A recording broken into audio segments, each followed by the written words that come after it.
buenas tardes.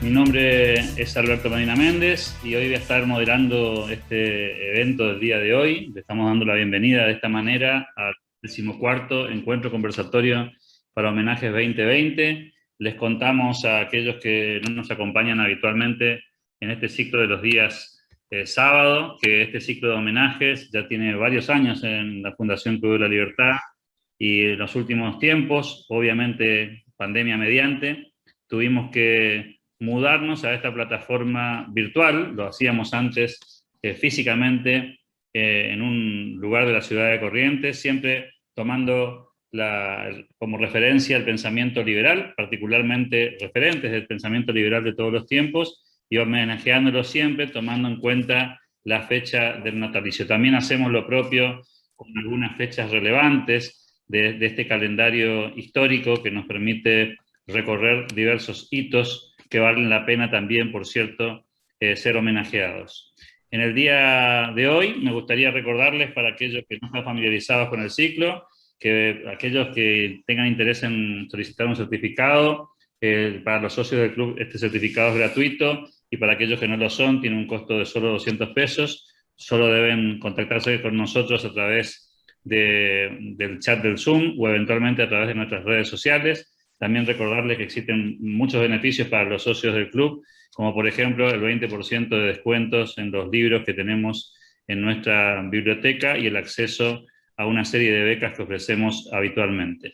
En el día de hoy, en este sábado 20 de marzo del 2021, el homenaje que nos convoca es inusual particularmente porque estamos homenajeando en una misma oportunidad a dos personalidades, y en este caso doblemente particular porque se trata de más de dos personas vivas, que tampoco suele ser una rutina de este tipo de eventos, en el que habitualmente nos ocupamos de personas que ya no están compartiendo este mundo con nosotros. También hacemos lo propio con muchos que siguen haciéndolo, pero en el día de hoy, con esta especie de dupla, padre e hijo, Mario y Álvaro Vargas Llosa.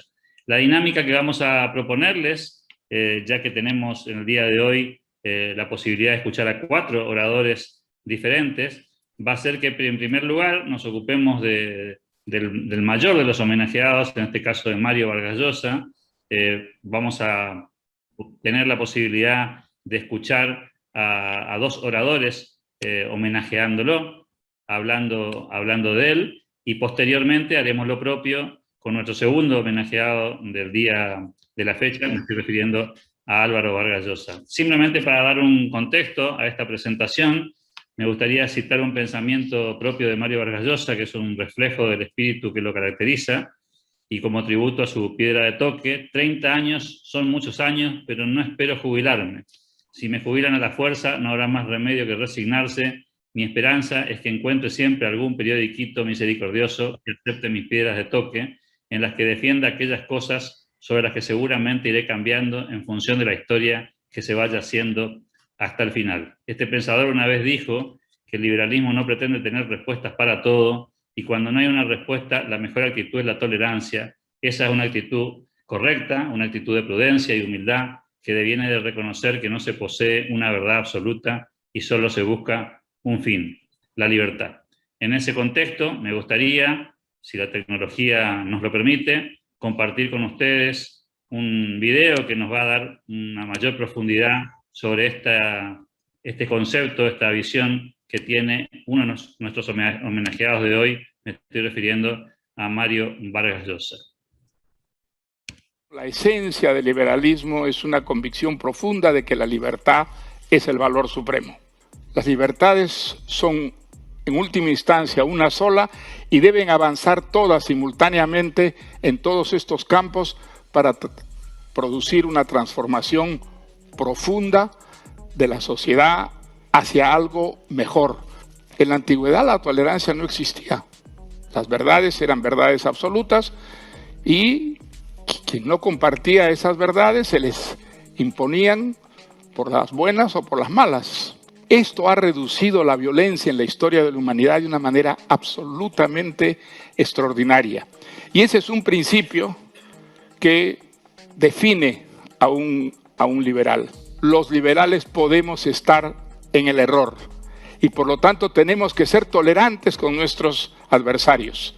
Hay unos principios, sí, sobre los cuales no podemos hacer concesiones, que son los principios relativos a la libertad, pero en todo lo demás es mucho, el liberal está dispuesto a aceptar las razones del otro.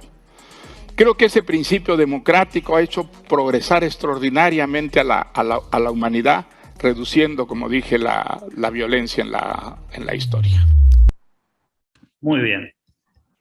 Había mucho material para compartir con ustedes, pero bueno, hoy vinimos a escuchar también a nuestros oradores y que ellos nos van a ayudar a entender un poco más de qué se trata cada uno de estos homenajeados del día de hoy. En ese sentido, les quiero contar que en esta primera parte, esta parte del homenaje a Mario Vargas Llosa, vamos a escuchar a dos oradores, en este caso al doctor Edgardo Carvalho Saúla, abogado y director del Club de la Libertad, y a Franco Arce Bellido, licenciado en Administración por la Universidad del Pacífico, máster en Dirección de Marketing y Gestión Comercial por la Universidad Rey Juan Carlos. Les recordamos a los oradores que los tiempos de exposición son de 15 minutos, pueden eventualmente agregar algunos más si necesitan cerrar la idea. En el día de hoy tenemos varios oradores, así que le vamos a pedir el máximo de celo para poder cumplir con estos tiempos, y a medida que los disertantes van desarrollando sus ideas, el resto de los participantes de este homenaje pueden ir dejando sus preguntas o inquietudes allí en el chat del Zoom. Así en el final de las exposiciones podemos abrir el debate conversatorio y se pueden continuar con estos intercambios. Dicho esto, le vamos a dar el uso de la palabra al doctor Edgardo Carvalho Saúla. Le damos la bienvenida. Doctor, ¿cómo le va? Muy buenas tardes y lo escuchamos. Buenas tardes, Alberto. Ante todo, es muy grato para mí que la Fundación Club de la Libertad de Corrientes me haya asignado este papel de rendir homenaje a uno de los más grandes escritores, pensadores y tal vez protagonista de la historia política de Latinoamérica y, por qué no decir, de la humanidad. Uno de los intelectuales contemporáneos que se mantiene siempre atento a los desafíos del tiempo que le va tocando vivir. Mario Vargas Llosa no es indiferente a circunstancias, tropiezos o vicisitudes políticas, pues echa mano a la escritura como su forma natural de reacción a lo que lo incita o lo irrita. Interviene en los debates de su tiempo de manera irrefrenable, animado y empujado por el anhelo de que el mismo sea mejor de lo que es. No lo motiva vanos deseos de exhibir su erudición o destreza discursiva. Su vocación literaria siempre se mantuvo incólume. Siempre confiesa de que el escritor es un ser descontento con la realidad. Por eso se fuga a sus abstracciones, fantasías, imaginaciones. Mario Vargas Llosa, de él se han escuchado muchas cosas, ¿sabes? Desde un ingenuo político, un antiperuano, un funcional a la CIA, pero sin embargo él ha seguido su línea intelectual y su obra literaria a través de los tiempos. El recorrido de Mario Vargas Llosa, el recorrido intelectual, permite discernir claramente que siempre ha dado una batalla por la libertad, aún cuando estaba influenciado por Sartre. ¿Y por qué digo esto? Porque tratando de interpretar su cosmovisión, que es muy amplia, y aún atrapado en esa utopía marxista, él creía que si no había libertad para los escritores, para que se expresen libremente, no existía la posibilidad de convivir y desplegar el proyecto de vida de uno. Repito esto aún a pesar de estar influenciado en su etapa juvenil por las ideas de Sartre. Mario Vargas Llosa ha tenido una experiencia muy rica y muy temprana. A los 5 años ha aprendido a leer.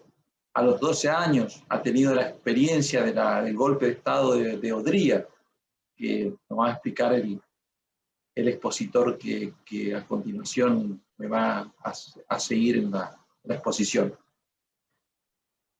Él veía claramente a Perú, a un país con mucha injusticia y con mucha desigualdad, y pensaba que lo más rápido era la revolución, esa utopía, ese paraíso que se le ofrecía, y veía a la democracia como un proceso lento, como un proceso que para mejorar las cuestiones era un proceso anquilosado. Por lo tanto, él recibe, de hecho recibió con euforia la revolución cubana, pero antes de esto ya se destaca en la literatura con Conversación en la Catedral, un poco abrumado por esta atmósfera sórdida y viciada de las grandes frustraciones que generaban los gobiernos autoritarios de esa época.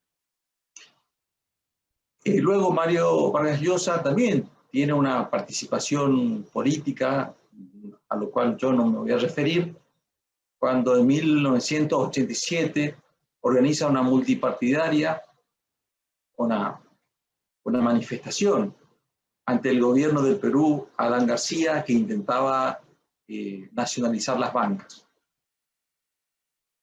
Ahora vamos a lo que Mario Vargas Llosa entiende ya luego de, si me permite el término un poco religioso, luego de lograr esa conversión, luego de lograr ese desarrollo intelectual y luego de entender que el liberalismo son las ideas que mayor posibilidades pueden significar para la evolución del ser humano. La democracia, él decía que, sigue diciendo, insiste con mucho ahínco, que el sistema democrático es el más criticado de todos los sistemas políticos a lo largo de la historia. Pero las críticas forman parte de la esencia de la cultura democrática. No las prohíbe, sino que al contrario, las estimula y se alimenta de ellas. Sin embargo, el tiempo nos permitió ver que todos los sistemas democráticos, todos los sistemas que han combatido al sistema democrático han caído. No porque el sistema democrático los haya vencido, sino porque estos sistemas utópicos no han logrado satisfacer las necesidades humanas, como el caso del comunismo, de la URSS, de la ex Unión Soviética. Esto ha hecho nacer este nuevo sistema que es el sistema democrático. ¿Y por qué el sistema democrático ha sobrevivido? Se pregunta Mario. Tal vez porque ningún sistema ha contribuido tanto a disminuir la violencia en las relaciones humanas como la democracia. Es el único sistema en el que los gobiernos pueden ser reemplazados de manera pacífica a través de procesos electorales, en donde ponen y deponen a los gobernadores o a los gobernantes sin necesidad de que los ciudadanos se entrematen, como ocurre con otros sistemas. La democracia no es perfecta, al contrario, ha demostrado que es un sistema perfectible, pero tiene esa virtud que siempre sigue siendo una forma de coexistencia pacífica de la diversidad. Algunos demonios que acechan a la democracia, la corrupción, por ejemplo. La corrupción considera Mario Vargas Llosa que es una gangrena que va socavando el sistema democrático. Y esto se da cuando el poder ve que puede enriquecerse transgrediendo la ley y no hay suficiente castigo. Afecta tanto a países de primer como de tercer mundo. Y da el caso de España, por ejemplo. España, que luego de la caída del gobierno franquista, y ha entrado en un proceso democrático en donde ha funcionado muy bien, el país ha crecido extraordinariamente, se ha abierto al mundo. Sin embargo, hubo ese brote de gangrena que ha afectado a los dos partidos, tanto al Partido Popular como al socialista. Y esto ha hecho que brote cuestionadores, no del gobierno, sino del sistema democrático. Lo que para Mario Vargas Llosa significa retroceder una vez más a ideologías colectivistas y utopistas. También da el caso de Venezuela. Chávez sostiene, es un caso que nace y que se da en Venezuela justamente fruto de la frustración luego de una larga democracia que ha vivido Venezuela, ha cundido en los últimos tiempos democráticos una fuerte corrupción y que el pueblo no ha tolerado, se ha frustrado y ha venido esta figura totalitaria, y hoy por hoy sabemos lo que significa Venezuela y la pelea que está dando el gobierno, el pueblo de Venezuela para desembarazarse de ese totalitarismo. También explica Mario que en su época la democracia era una máscara. Esto lo dice reiteradamente porque en ese tiempo pensaban que la democracia era un instrumento de engaño de los norteamericanos, una máscara de explotación, de justicia social. ¿Por qué? Porque el pueblo americano condecoraba a dictadores de América del Sur. Entonces, eso los llevaba a pensar que la democracia era una máscara. Pero tampoco escapa y también hace una crítica a la derecha cavernaria, que la llamaban, que esta derecha cavernaria tocaba la puerta de los cuarteles pensando que era la mejor defensa contra el comunismo. Otra amenaza que considera Mario Vargas Llosa al sistema democrático es la desigualdad. ¿Sabe? El capitalismo es una palabra que provoca rechazo, pero hay que entender que el capitalismo moderno que acepta la legalidad y que vive en la legalidad es lo que produce el crecimiento de los pueblos. Pero también están los capitalistas que están en la ilegalidad y que justamente significan o son otras de las gangrenas que afectan a la democracia porque provoca desigualdad. La gente percibe esta desigualdad y descree en el sistema democrático. Considera que la globalización ha contribuido en mucho a terminar con esas grandes taras de la humanidad que es el nacionalismo. El nacionalismo, dice Mario, ha sido una de las causantes de derramamiento de sangre más grande luego de las guerras religiosas. También habla del terrorismo, que él no ve como peligro al sistema democrático, a pesar de que se puede mantener a los pueblos con miedo a través de ciertos avances de los fundamentalistas. Y otro problema que considera Mario sobre el sistema democrático es la indiferencia que actualmente se tiene con respecto a la democracia. Él entiende que la mayoría de las personas ven a la democracia como una actividad vil, desprecian a los políticos y se concentran en sus propias actividades. Ese es un peligro. Esa coexistencia en la diversidad exige participación. Si no hay participación, falla el sistema democrático. Ciudadanos alertas, informados y que participen en la vida cívica, en esa vigilancia que ejercen los individuos y que ejercen sobre los poderes políticos y las instituciones, es fundamental para que una democracia tenga éxito, para que haya prosperidad económica y social en una sociedad.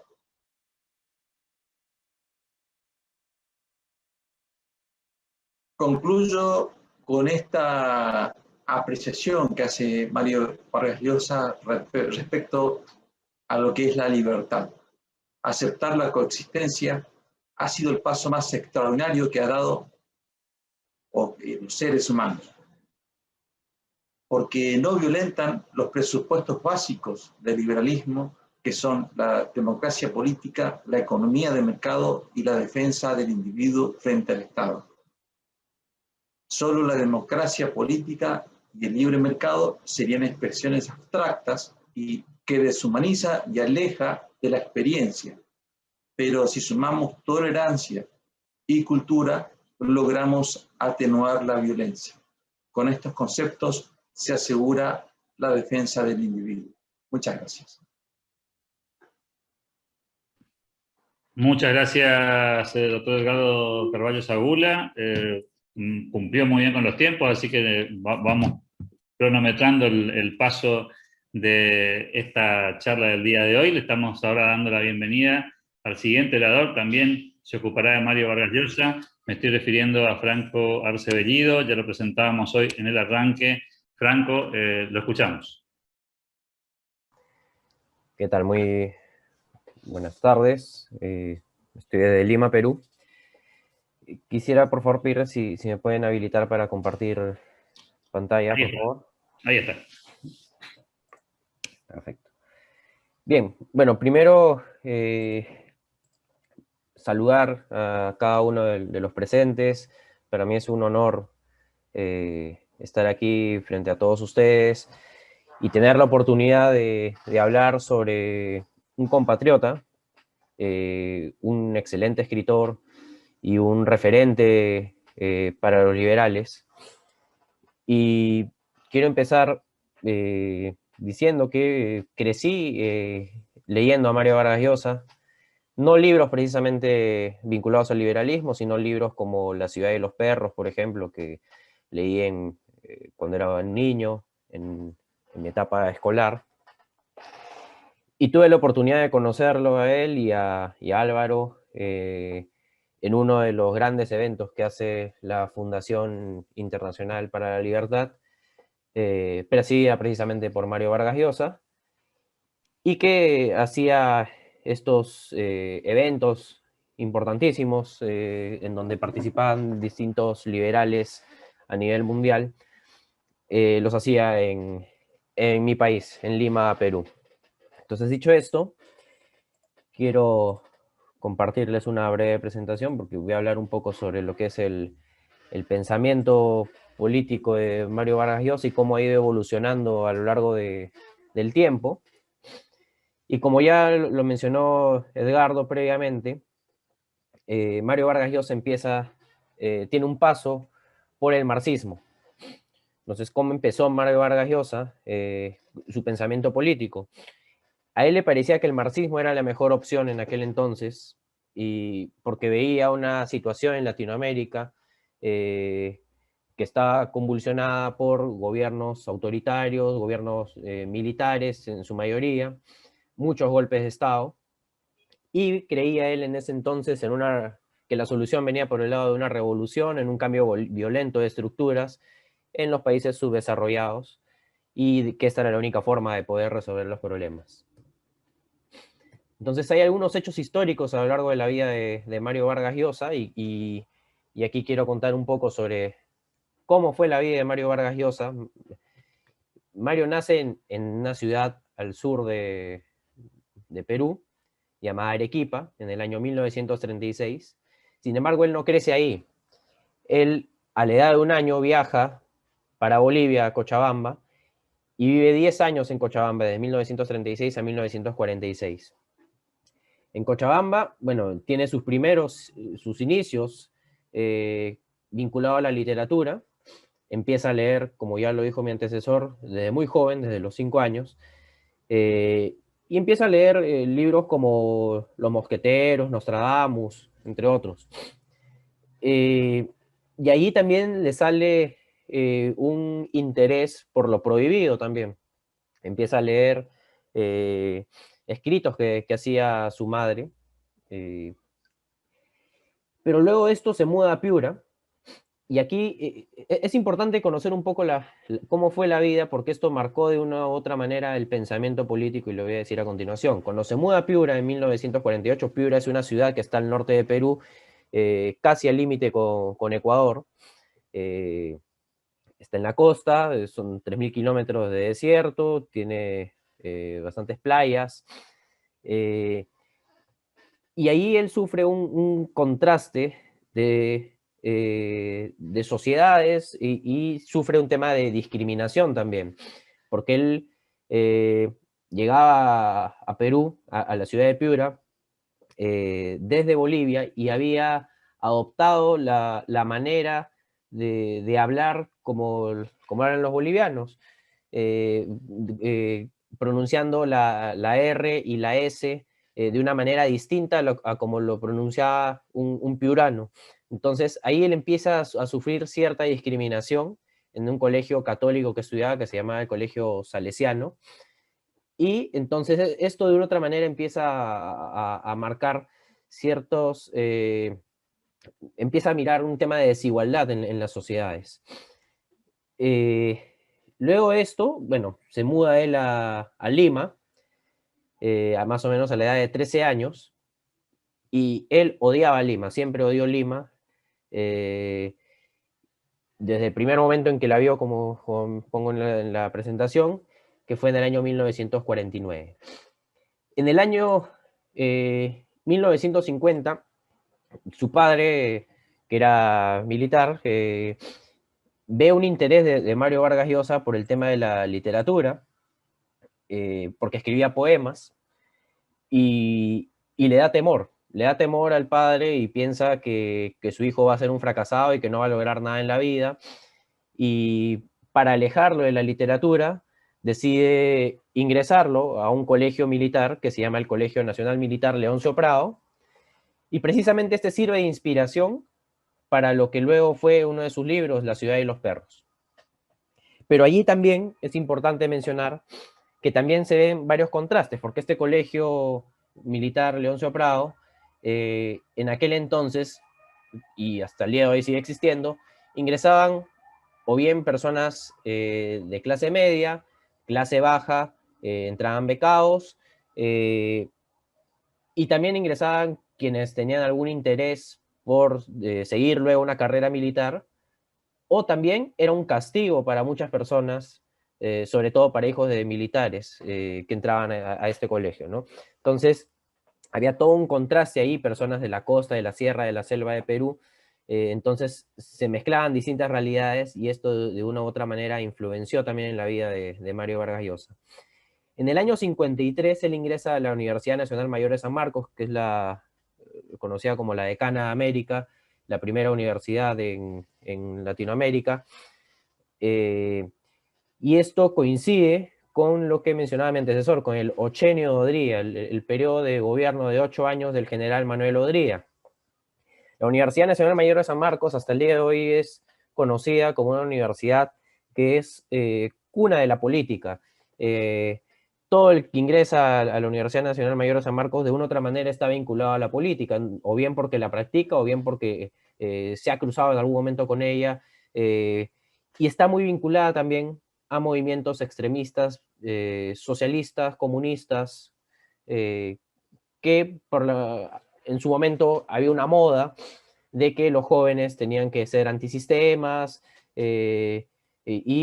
justo en este periodo de tiempo es cuando Mario Vargas Llosa se vincula a un grupo llamado Grupo Cahuide, que defendían pues a ideales comunistas, y entonces en este periodo de tiempo el partido aprista, liderado o fundado por Víctor Raúl Allá de la Torre, y que luego lideraba el expresidente Alan García, pero en ese entonces el partido aprista, que tenía una tendencia bastante vinculada a la izquierda, y el grupo de comunistas, entre los cuales participaba Mario Vargas Llosa, operaban en la clandestinidad, y Mario Vargas Llosa, de una otra manera, en aquel entonces, trataba de resucitar al Partido Comunista, que era golpeado por la dictadura de Manuel Odría. Entonces, toda esta época fue una época de persecuciones hacia los apristas y hacia los comunistas. Y entre esos grupos, entre esas personas estaba pues Mario Vargas Llosa. Si hablamos un poco para entender en contexto qué es lo que sucedía en el gobierno de Manuel Odría, conocido como el Ochenio, los historiadores malentienden y dicen que su sistema o la economía sufrió un viraje hacia el liberalismo. Yo lo pongo entre comillas porque realmente no fue un liberalismo, sino yo lo traduciría como un mercantilismo, pero algunos hechos que sucedieron fueron que se dieron beneficios sociales a los trabajadores en aquel entonces, por ejemplo, y algunos hechos que marcaron la historia hasta el día de hoy. Por ejemplo, se decretó la elevación y obligatoriedad de indemnizaciones por accidentes de trabajo, se hizo que haya seguro social obligatorio tanto para empleados públicos como particulares, se consolidó el régimen de indemnizaciones por tiempo de servicios y las gratificaciones por fiestas patrias y Navidad. Hasta el día de hoy existe ello, en fiestas patrias y Navidad todos los trabajadores recibimos un sueldo adicional, por ejemplo. Además, se recibió una misión norteamericana presidida por Julius Klein, en donde se recomendó instaurar un sistema de libre mercado, y por ello es que se tergiversa un poco la historia y se dice que el gobierno de Odría fue liberal.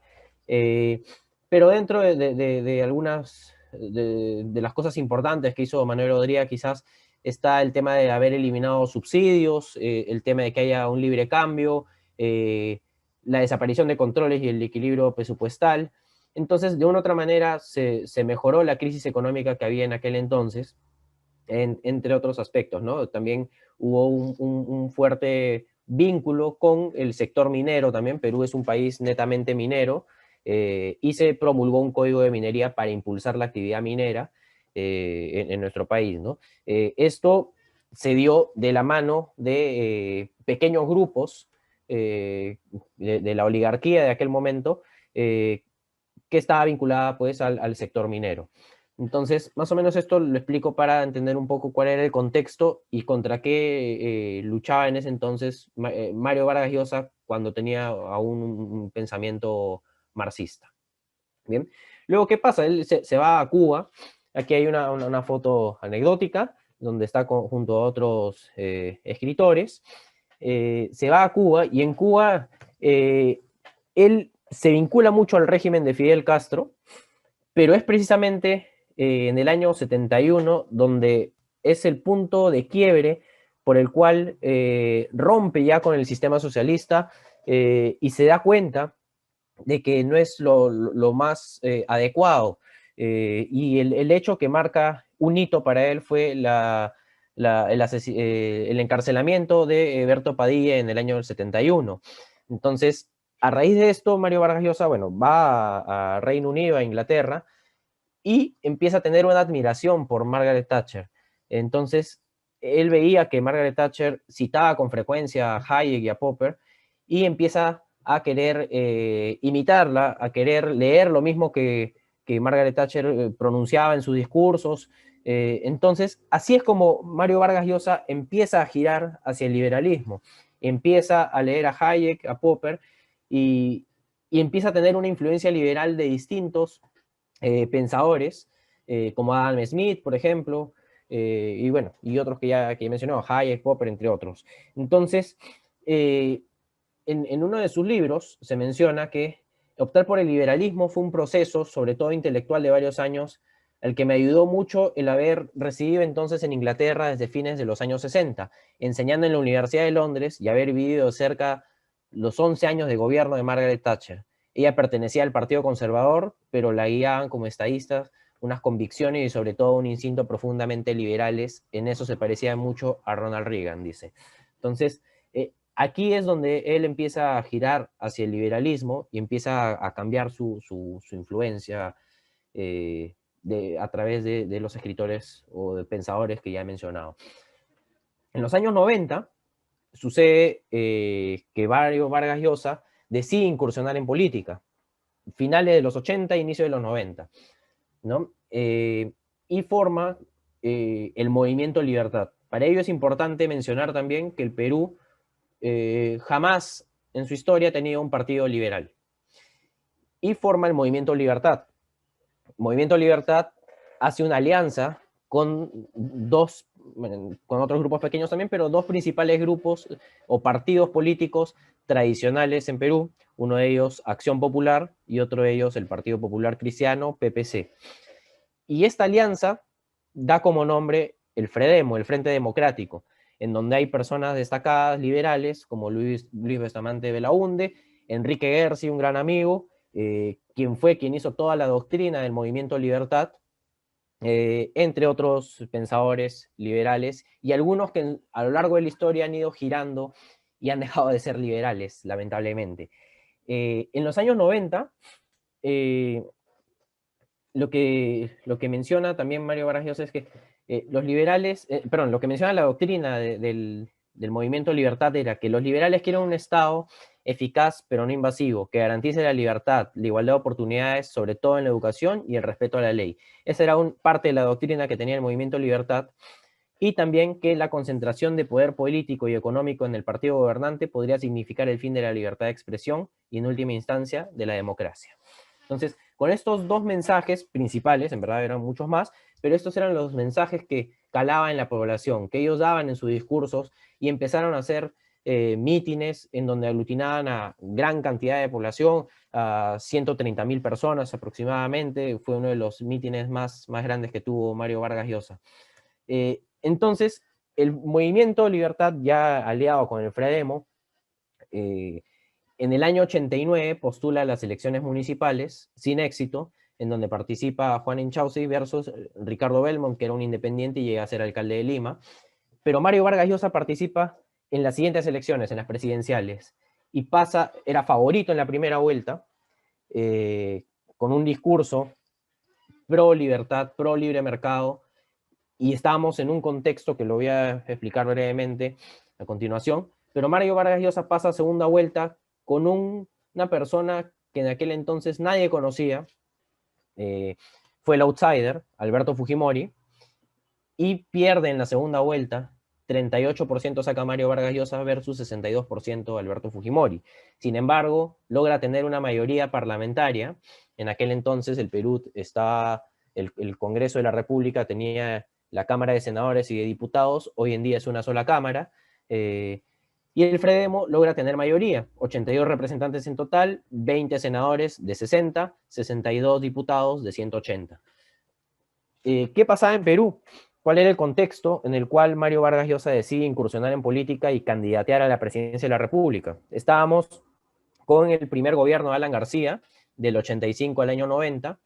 El Perú tenía una época marcada por el terrorismo, inició el terrorismo en la Sierra de Perú, y ellos tenían el movimiento terrorista Sendero Luminoso, tenía la idea de que la lucha armada se debía hacer del campo a la ciudad. Entonces ya habían ingresado a la ciudad de Lima, empezaron a cometer atentados en la ciudad de Lima, y ahí era una época totalmente nefasta. Adicional a esto, teníamos una hiperinflación de 400% aproximadamente con el gobierno de Alan García, por la llamada maquinita, se imprimía papel, y bueno, la inflación subía todos los meses. Adicional a esto teníamos un conflicto armado con el Ecuador. Adicional a esto, Alan García crea el dólar MUC, un dólar distinto al dólar que conocemos, pero que era especialmente utilizado para importar alimentos, medicamentos y papel para periódicos. Era un país inelegible para la comunidad internacional, sin crédito internacional, ningún país quería prestarnos ni un dólar, las inversiones se fueron, y ese era el contexto en el cual Mario Vargas Llosa decide incursionar en política, ¿no? Él hablaba de hacer un shock económico para mejorar la economía del país. Sin embargo, su contendor, Alberto Fujimori, quien termina ganándole, decía que no iba a hacer esto. Al final, Alberto Fujimori aplica las medidas de Mario Vargas Llosa cuando es presidente. Entonces, para que se hagan una idea, en ese entonces la moneda era los intis, y para que se hagan una idea, 5 años antes de que Fujimori haga el shock, que era la medida propuesta por Mario Vargas Llosa, 500.000 intis, con 500.000 intis se podía comprar una casa de $50.000, pero en el año 90 esa cantidad solamente alcanzaba para comprar una pasta dental.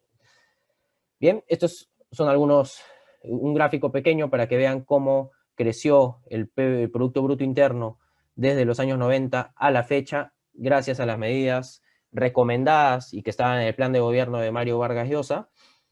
Y bueno, gracias a eso se ha logrado hasta el día de hoy, bueno, en aquel entonces que se aprobó una ley que se estatizara la banca, pero gracias al pensamiento del Fredemo y de Mario Vargas Llosa, hizo que se derogara esta, se tumbó definitivamente cualquier ánimo reeleccionista de Alan García, se logró también que el pensamiento liberal empiece a estar en medio de los jóvenes, una gran cantidad de jóvenes empezó a pensar así, y concluyo con una frase o un texto que menciona Luján García, dice: después de seguir los pasos políticos de Mario Vargas Llosa, se puede afirmar que la concepción política del autor ha sido alimentada desde sus inicios por la influencia total de Sartre y su apoyo al marxismo, pero luego su alejamiento de esa línea, dando primero la razón a Camus, introduciendo en el liberalismo de Aron, el liberalismo de Popper y Hayek, Friedman, entre otros.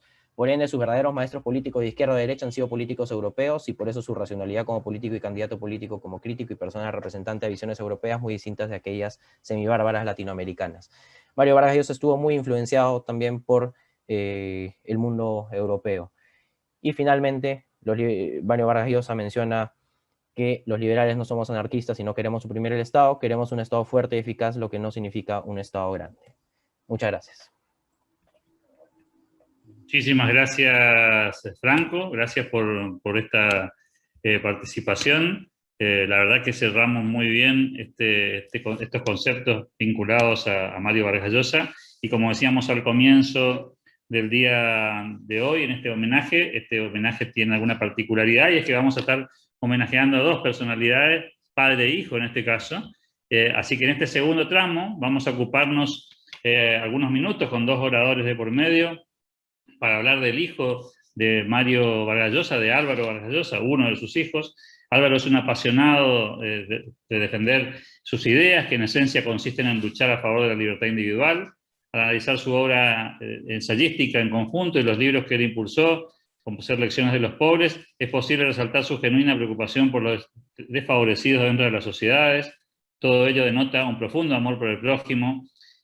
No defiende ideología sino la verdad, o por lo menos lo que él considera que es la senda correcta para el desarrollo social y económico de las personas, primordialmente de las personas más vulnerables. Como hicimos en el caso de Mario Vargas Llosa, también vamos a hacer lo propio con Álvaro. Vamos a compartir un muy breve video que nos va a dar contexto de su pensamiento. Vamos a ver si, tecnología mediante, logramos compartir este material con ustedes. La herencia populista de Brasil, la herencia populista de Argentina, la herencia populista de Colombia, la herencia populista de Ecuador, y ya será el día de mañana también la de Venezuela, es una herencia descomunal que se suma a la dificultad para operar políticamente a través de esta tragedia financiera, para hacer muy difícil la superación de estas herencias. Y luego hay el problema de las reformas. Las reformas liberales, como queramos llamarlas, yo las llamo liberales, son siempre unas reformas difíciles, traumáticas, impopulares, cuyos resultados no siempre son inmediatos. Y, por supuesto, gran parte de esas reformas tiene que ver con el largo plazo. Si en lo inmediato lo que tiene que hacer un gobierno por esa herencia nefasta del populismo es tratar de construir con mucha dificultad mayorías parlamentarias, si además tiene que tratar de cerrar una brecha fiscal que le ata las manos, y si además gran parte del presupuesto es un presupuesto sobre el cual no tiene ningún poder discrecional, imagínense ustedes lo difícil que es empezar a hacer reformas institucionales, abrir la economía, privatizar el sector público, desregularizar la economía que puede estar excesivamente regularizada. Todo eso supone un reto mayúsculo. No quiero asustarlos con esto, no quiero dar la impresión de que estoy básicamente transmitiendo pesimismo. Todo esto ha ocurrido ya y todo esto ha sido superado ya por muchos países. La experiencia de los países de Europa Central y Oriental, por ejemplo, es la experiencia de países enormemente exitosos que recibieron herencias peores aún que estas, y que nos demostraron y han sido ejemplos ya en la historia reciente que es superable, que es algo que se puede revertir. Pero requiere enorme coraje, requiere una enorme lucidez con respecto a lo que hay que hacer, requiere, digamos, también rodearse de equipos que estén muy sintonizados en la misma dirección y requiere también algo de suerte. Así que creo que este es uno de los grandes temas de los próximos años de la América Latina. Por un lado, los países que todavía no han resuelto su tragedia populista, y por el otro, los países que están tratando de superar con enorme dificultad y ante los cuales yo creo que tenemos que tener paciencia y comprensión, una herencia que es verdaderamente nefasta. Dicho esto, y para terminar, mi mensaje es un mensaje de optimismo. El mundo está lleno de ejemplos de países que con herencias tan graves como estas o peores que estas fueron capaces de superarlas, gracias, como digo, a liderazgos ilustrados, a equipos muy bien afiatados y, por supuesto, a ideas muy claras con respecto a lo que hay que hacer. Muchas gracias. Bueno, escuchábamos algún tramo del pensamiento de Álvaro Vargas Llosa. Para esta oportunidad vamos a tener dos oradores en este tramo. Se trata de Gabriel Gazabe, abogado, máster en Economía, investigador en el Independent Institute, gran amigo del Club de la Libertad, por cierto, Gabriel, y Ana Fischer, escritora e investigadora y columnista internacional, uruguaya, licenciada en Humanidades por la Universidad de Montevideo, otra gran amiga de todos nosotros. Vamos a tener el placer de escuchar a ambos. Así que arrancamos, si les parece, con la locución de Gabriel, al que ya lo estamos invitando a que nos dé su ponencia del día de hoy. Bueno, muchas gracias, Alberto. Gracias por la invitación, por ser parte de este festejo y de poder celebrar con todos ustedes la vida de Mario y de Álvaro Vargas Llosa. Es un poco extraño para mí hacer un homenaje a un amigo, que en este caso Álvaro. Yo he coincidido con él allí en la ciudad de Oakland, en el norte de California, en el Independent Institute, cuando ambos llegamos a incorporarnos como investigadores en el instituto. He vivenciado y he sido testigo de primera mano de su dedicación, de su pasión por las ideas de la libertad, por su método de trabajo, por la rigurosidad con la que él se aboca a tratar los distintos temas y los distintos proyectos que asume. Así que eso ha sido un ejemplo para mí y algo que siempre destaco de Álvaro, ¿no? Esa capacidad de trabajo, de generar proyectos y de hacerlo con una dedicación y una pasión únicas. Extraño mucho aquellos días cuando, tanto en Oakland como después cuando seguimos trabajando juntos en la oficina del instituto en Washington, podía conversar con él casi diariamente. Ahí me di cuenta la capacidad que tiene Álvaro como analista internacional a los efectos de manejar y dominar los distintos escenarios que se dan en el mundo, en lo político, en lo económico, en lo sociológico. Uno con Álvaro puede hablar de la Argentina y él nos va a responder como si fuera un argentino más, es decir, está al tanto de nuestra vida cotidiana, lamentable en las últimas décadas, desgraciadamente, pero está al tanto como cualquiera de nosotros que estamos abocados a estudiar la realidad local, y lo mismo si habla con alguien ya no solo de su Perú natal, sino de España, del Medio Oriente, de Asia. En una oportunidad vinieron un contingente de chinos a visitarnos allá en el instituto en Oakland, y Álvaro les dio una disertación y hablaba de la situación asiática y del contexto mundial, como si fuera, digamos, alguien que estuviera viviéndolo personalmente en esos momentos. Entonces, destaco eso, destaco mi admiración y mi afecto. Yo en esas circunstancias estaba solo, así que su familia era la mía, así que, digamos, todos esos momentos de poder interactuar con Álvaro para mí fueron afectivamente e intelectualmente muy, muy valiosos. Y destaco también la mesura, ¿no? La pasión, pero la mesura en debatir, en exponer sus ideas. Hoy día, en un contexto donde aquí en la Argentina hay tanto insulto, tanto agravio, tanta agresión desmesurada entre personas que hasta piensan lo mismo, esa metodología de debatir y confrontar ideas y no atacar personas y no personalizar la discusión, sino mantenerla en el plano de los ideales, me parece algo de Álvaro que es para destacar, y también de su papá, de Mario. En cuanto a su obra, a su labor intelectual, así como destacaba recién que como analista uno puede hablar de cualquier escenario mundial en este momento con él fácilmente y tener sus opiniones y tener su conocimiento de la situación en distintas latitudes. Su obra también refleja eso porque ha sido muy variada y muy amplia. Voy a mencionar algunos de los que más me han influido a mí y que me han quedado grabados en el recuerdo, ¿no? de lecturas de su obra. Todos recordaremos en los años 90 el manual del perfecto idiota latinoamericano que escribiese Álvaro junto a Plinio Apuleyo Mendoza de Colombia y a Carlos Alberto Montaner de Cuba.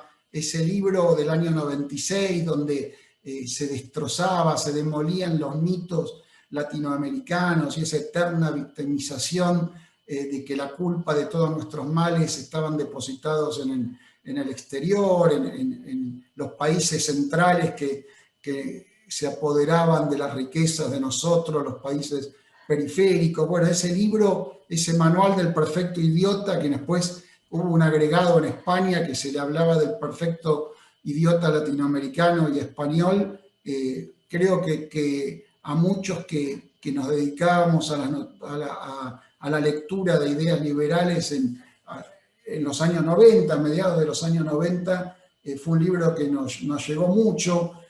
Casi 10 años después, 11 años después, en 2007 hubo como una update, como una actualización de esa obra en El regreso del idiota, también realizada por Mendoza, Montaner y el amigo Álvaro. Y en el medio, en el año 98, hubo otro libro que se llamó Los fabricantes de miseria, dedicado a los políticos, a los curas, a los militares, a los falsos empresarios, a los sindicalistas, que lo único que hacen es generar miseria, digamos. La Argentina en particular y Latinoamérica en general son un ejemplo palpable de esas ideas que piden intervención del Estado, más Estado y gobierno presente, y nos llenan de leyes, de regulaciones, de trabas al libre comercio, que lo único que hacen, como las aduanas, como los entes recaudatorios, como los bancos centrales, son verdaderas maquinarias de generar miseria y de evitar que los pueblos puedan salir adelante y puedan prosperar. Después hay dos libros de Álvaro que a mí me quedaron grabados también. Uno era en los años 90, a fines de los 90, él vivía en Miami y tenía un programa de radio que comenzaba muy tempranito, si no me equivoco, a las 5 de la mañana, y tenía la particularidad de que era un programa bilingüe. Él lo hacía en inglés y en español para esa audiencia de Miami en aquella época. Entonces, en el transcurso de las distintas emisiones, él tuvo la oportunidad de entrevistar telefónicamente a muchas personalidades del mundo político o del show business o de los deportes de aquel entonces, y lo recopiló en un libro. Esas entrevistas, o las principales entrevistas, se recopilaron en un libro que se llamó Cuando hablaba dormido, y ahí hay entrevistas y reportajes que Álvaro lo ha hecho a Tony Blair, a Carlos Andrés Pérez, a nuestro Domingo Cavallo en su momento, a Andy García, a Daniel Ortega de Nicaragua. Es decir, es muy variada el espectro de personajes que pasaron por ese programa y que está recopilado en este libro Cuando hablaba dormido. Y también otro libro de aquella época, de fines de los 90, fue El exilio indomable, cuando Álvaro se abocó a estudiar la influencia básicamente de una fundación que se conoció como la Fundación Nacional Cubano-Americana, que fundara Jorge Mascanosa en el exilio, y ahí habla de cómo se organizó la comunidad cubana en los Estados Unidos, cómo realizó lobby, cómo se convirtió en un grupo de presión para tratar de lograr medidas y políticas gubernamentales respecto de Cuba, ¿no? Ese es un libro también muy, muy interesante porque está muy, muy bien documentado. Después hay 3 libros que Álvaro publicó en el marco del Independent Institute. Uno se llama Rumbo a la Libertad o Liberty for Latin American. Fue un libro que tuvo las 2 versiones, en inglés y en español. Con ese libro él comenzó su labor en el Independent Institute. Y en Rumbo a la Libertad, Álvaro analiza la vida latinoamericana desde la época del descubrimiento hasta esos días, que era comienzo de este milenio, del 2003, 2004, cuando se publica el libro. Y él analiza lo que él llama los 5 principios de la opresión que han estado presentes en estos 5 siglos de existencia de nuestro continente, o de, no de existencia, sino de existencia colonizado por España. Esos 5 principios de la opresión, él nos dice que son el corporativismo, los gobiernos monárquicos en su momento, democráticos después, siempre han tratado a la gente como miembro de una corporación, no como individuos aislados. Siempre pertenecemos a un grupo, a un sindicato, a un grupo empresarial, a un grupo religioso, pero nunca como personas. El corporativismo siempre estuvo presente, ese es uno de los principios. Otro, el mercantilismo de Estado. El Estado siempre presente en la vida de la gente y determinando quién le va bien y a quién le va mal en el juego diario de la economía, y no el libre mercado o la satisfacción que un empresario o un comerciante haga de sus consumidores. El privilegio, ese Estado presente corporativista y mercantilista otorga privilegios a distintos sectores. La transferencia de riqueza que esos privilegios implicaban, y todo esto, estos 4 principios posibilitados por la ley política. La ley ya no como una herramienta del derecho natural que simplemente reconoce derechos inalienables de los individuos, sino como una forma de legislación inflada. Hemos tenido inflación y tenemos inflación de leyes y de regulaciones, y bueno, esa opresión que las leyes generan permitiendo esa transferencia de riqueza y el otorgamiento de privilegios. Eso era en Rumbo a la Libertad o en Liberty for Latin America. Otro libro del cual también participé fue Lecciones de los Pobres, que también se publicó en inglés y en español. Es un libro donde Álvaro, como editor, le pidió a determinados grupos en Kenia, en Nigeria, en el Perú y aquí en la Argentina. Me tocó trabajar junto a Gustavo Lázari y Martín Simonetta en uno de los capítulos.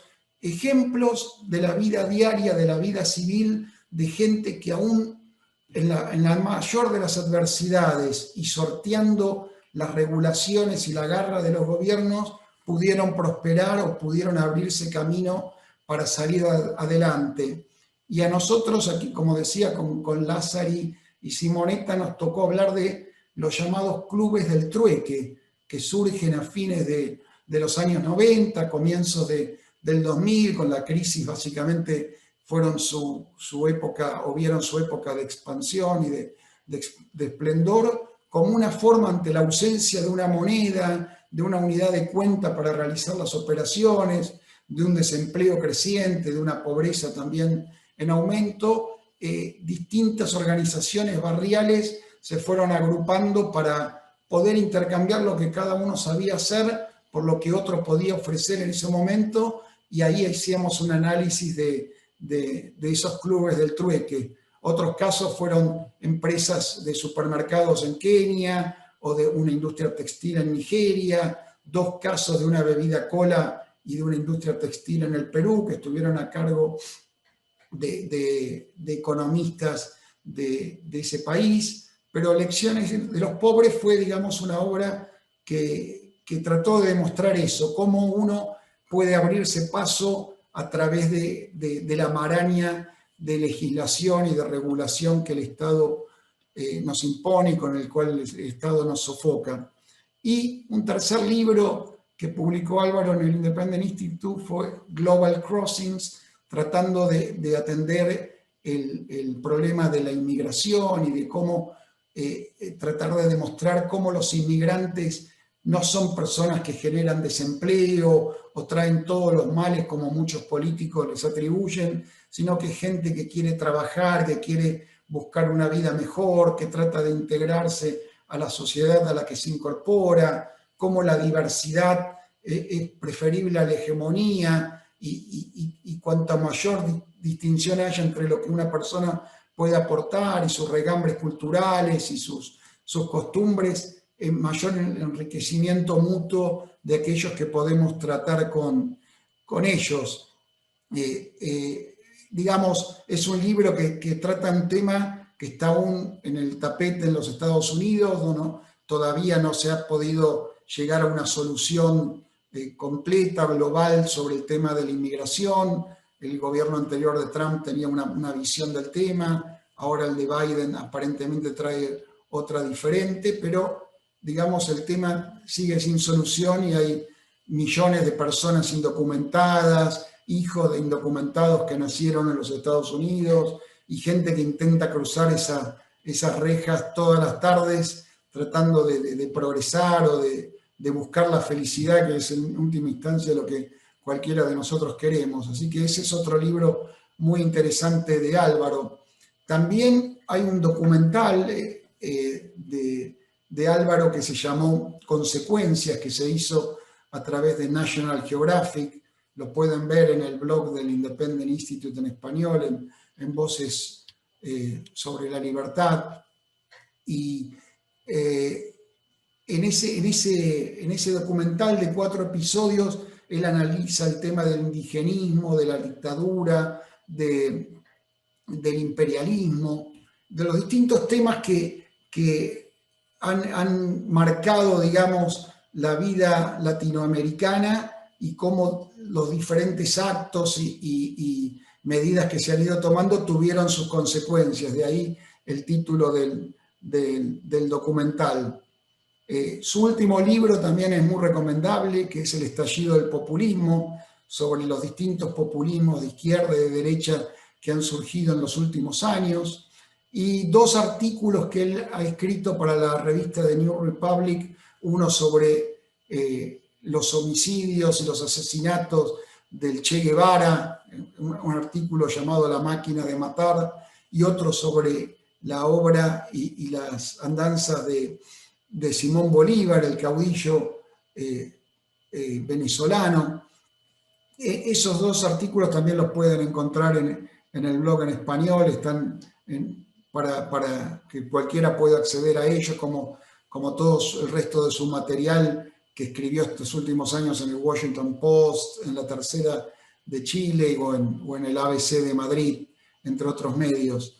Así que me parece que hay mucho para leer de Álvaro, él tiene mucho para escribir todavía, muchas charlas que darnos. Es un placer siempre escucharlo, leerlo, ver su opinión y destaco nuevamente eso, la elegancia, la mesura, la corrección con la cual expresa sus ideas, pero también admite confrontar con otros que circunstancialmente no coinciden con él. Así que, bueno, agradezco esta oportunidad y no quiero quitarles más tiempo porque sé que estamos muy avanzados en el tema de la hora, pero agradezco esta posibilidad de participar en este homenaje a un amigo y a su papá. Muchas gracias. Muchísimas gracias, Gabriel. La verdad que un raconto muy interesante, destacando justamente las cuestiones más esenciales, los artículos y libros que te parecieron más recomendables. Es el tiempo ahora de escuchar a nuestra amiga Ana Fischer desde Uruguay. ¿Cómo estás, Ana? Muy buenas tardes, te escuchamos. Hola, ¿qué tal? Yo también les digo al Club de la Libertad muchas gracias y que es un honor que me hayan invitado. Y en este homenaje para Mario y Álvaro Vargas Llosa, que me parece que realmente son dos personas que vale la pena homenajearlos. Quiero agradecerle también a Gabriel Casabe, que fue el que pensó de que como amiga y como relación que podría hablar sobre Álvaro, de mi experiencia tanto de amistad como de los libros que he leído de él, e inclusive alguna experiencia que he tenido trabajando con él. Y también le agradezco a todos ustedes que están acá, que están escuchándonos para compartir este momento. Yo tengo que hablar sobre Álvaro quiero hablar desde un punto de vista como amigo y como un eximio intelectual. Como amigo, Álvaro es una persona, o desde el punto de vista que me interesa es destacar su parte humana, de que es una persona que es sumamente entusiasta, de que es emprendedor, como dijo Gabriel, que continuamente está inventando proyectos. Es una persona que ha tenido dificultades fuertes en la vida, ¿no? O sea, tanto de distintas cosas, ¿no? que afectan a la gente en distintos planos. Y yo veo que eso en él como que ha acentuado la parte filosófica, que aunque parezca a simple vista que no se nota que él tiene, que tiene que ver con eso también que dice Gabriel, de la mesura de que tiene Álvaro para hablar los temas. Álvaro es una persona que es sumamente respetuosa, de que tiene consciente, que tiene de que cuando uno habla, también lo veíamos recién cuando veíamos el video de Mario, de tener claro que nadie es dueño de la verdad y que podemos y posiblemente muchas cosas estemos equivocados, que vale la pena y que debemos escuchar a los demás. Álvaro como amigo es una persona de que es sumamente generosa. Es una persona de que yo veo en mi experiencia personal, solamente hablo por mí, de que en otros colegas académicos o escritores, de que generalmente los contactos que tienen o son como muy cerrados, muy que no comparten o que no facilitan las cosas. En cambio, Álvaro es una persona de que es increíblemente generoso, como abre puertas, como todo lo que él puede ayudar e impulsar, lo hace.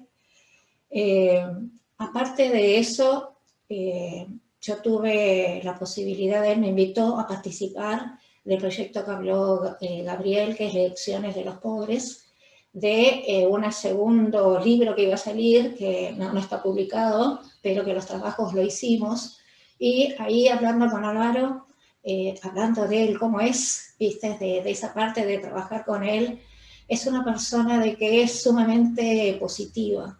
Es una persona que cuando te dice las cosas, aunque tenga que decirte algo que tenés que corregir, te lo dice de una manera que siempre parece que te está halagando.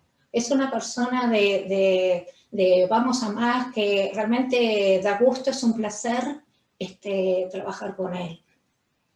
Cuando hablamos de las obras de Álvaro, yo quiero, de las obras escritas de él, yo me quiero centrar especialmente en una, que es la que ya mencionó Gabriel, que es Rumbo a la Libertad. Pero obviamente que no voy a repetir lo que dijo Gabriel, sino que lo voy a enfocar de otro punto de vista, sino que es algo que en general de los liberales, cuando exponen sus ideas, de que se hace mucho punto de vista económico. Hablan de PBI, hablan de déficit fiscal, y son cosas como que la gente no entiende nada, no le importa mucho tampoco. No. En cambio, cuando tenemos Rumbo a la Libertad, por eso yo digo que él tiene mucho filósofo, porque él se hunde en la vida. Se hunde en la vida, pero en el piso, ¿no? O sea, en la vida diaria, no. O sea, y en ese libro es lo que él saca a la luz, aquellas cosas de que no se ven en las cifras. No porque las cifras no sean reales, Las cifras son reales, en general por lo menos, en algunos países, ¿verdad? Bueno, sus cifras son menos reales que en otras, pero vamos a decir de que sí, viste que son reales, pero él demuestra la realidad que late en la vida abajo, que está por abajo de, o que no se ve tanto a simple vista, pero sí se sufre, los que tienen el día a día. Por eso que a mí me encanta, de Rumbo a la Libertad, me encanta el subtítulo, que dice, ¿por qué la izquierda y el neoliberalismo fracasan en América Latina? Y él en ese libro hace como para puntuar sus ideas, que aparte es muy riguroso, está muy bien fundamentado, está muy bien estudiado, ¿no? Hace un contraste y una comparación con el capitalismo de los países desarrollados, Estados Unidos, Europa Occidental y América Latina. Y quiere demostrar o saca a la luz, ¿no?, las cosas de que, a su entender, hacen porque nosotros somos de que, a pesar de que hay países, ¿verdad?, de que hay épocas de que tienen, les parece que les va bárbaro. Argentina tuvo una época a principios del siglo XX, ¿verdad?, de que era de los mejores países del mundo. Uruguay es lo mismo. Uruguay se sabe menos, lo sabemos los uruguayos que estudiamos economía económica del Uruguay, que es lo mismo que a fines del siglo XIX. El Uruguay también tenía entre el PBI de los 6 países más ricos del mundo, pues sin embargo había una insatisfacción, ¿no? Y cuando hay que hablar, ¿verdad?, de las llamadas reformas neoliberales de los 90, ¿no?, de que hasta ahora, ¿verdad?, de que hablar de eso es como, Y él, con mucho tino, ¿no?, o sea, me parece que en boca, es cuando habla de los 5 principios de la opresión, que es lo que acabó de nombrar Gabriel, ¿verdad?, de que dice de que por esos, ¿no?, de que cuando hablamos del mercantilismo, del Estado, ¿verdad?, del corporativismo, del privilegio, de las transferencias también importan muchísimo. La transferencia de abajo hacia arriba, o sea, de los sectores más bajos de la sociedad, aunque parezca mentira, hay una transferencia de riqueza, por supuesto que todo adornado con palabritas muy lindas, ¿no?, ¿verdad?, hacia sectores, ¿cuáles? Los del corporativismo, que hay una relación, que los distintos países tendrán distintos, ¿verdad?, o sea, tendrán distintas caras, ¿no? A veces son la oligarquía, a veces son los sindicatos, aparte nunca es uno, ¿verdad?, que hay más de uno, que son los que los gobiernos necesitan justamente para lograr el apoyo de la ciudad, de esos sectores para seguir. Y ese libro para mí es súper especial, igual que el otro que habló Gabriel, que es Global Crossings, de que late un humanismo impresionante, que a los liberales normalmente se les están diciendo de que son fríos, economía, de que en cierta manera sí, y aunque puede haber momentos en que no haya déficits fiscales, de que haya una bonanza impresionante, que muchas veces es por factores coyunturales, por eso que las clases medias también muchas veces están tembleques, ¿no?, porque no están sobre bases firmes. ¿Por qué no están sobre bases firmes? Y es cuando compara la diferencia entre los países que lograron salir de Europa, y especialmente en Europa y Estados Unidos.